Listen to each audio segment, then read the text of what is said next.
దౌపత్తి చిత్రంపై కొంతకాలంగా క్యూరియాసిటీ ఉంది. ఈ మిస్టరీ థ్రిల్లర్ చిత్రంలో Bollywood senior star heroine Kajol, young నటి కృతి సనన్ ప్రధాన పాత్రలు పోషించారు. కృతి సనన్ డ్యూయల్ రోల్ చేశారు.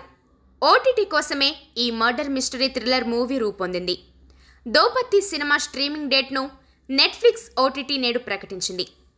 దౌపత్తి సినిమా నెట్ఫ్లిక్స్ ఓటీటీ ప్లాట్ఫామ్లో అక్టోబర్ 25వ తేదీన స్ట్రీమింగ్కు రానుంది. ఈ విషయాన్ని నెట్ఫ్లిక్స్ నేడు అధికారికంగా ప్రకటించింది.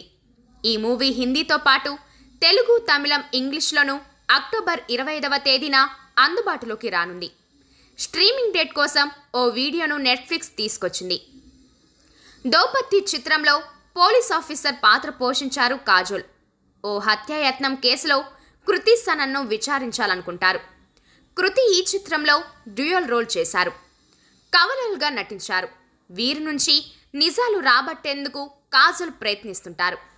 ఉత్తరాఖండ్లోని దేవ్పూర్లో ఈ మూవీ స్టోరీ సాగుతుంది. దౌపత్తి మూవీ థీమ్ను తెలుపుతూ స్ట్రీమింగ్ డేట్ అనౌన్స్మెంట్ వీడియో తీసుకొచ్చింది నెట్ఫ్లిక్స్. కాజోల్ ముందుగా ఓ కాఫీ షాప్కు వచ్చి ఆర్డర్ ఇస్తారు. అక్కడే కృతి సనన్ కూర్చొని బుక్ చదువుతుంటారు.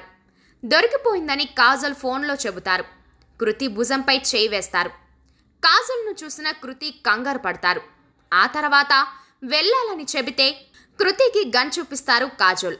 ఆ తర్వాత ఇంటరాగేషన్ చేసినట్టు ప్రశ్నలు అడుగుతారు. ఏం దాస్తున్నావని అడుగుతారు. ఆ తర్వాత అక్టోబర్ 25వ తేదీన తెలుస్తుందని కృతి చెబుతారు. ఇలా ఈ మూవీ స్ట్రీమింగ్ డేట్ను నెట్ఫ్లిక్స్ రివీల్ చేసింది.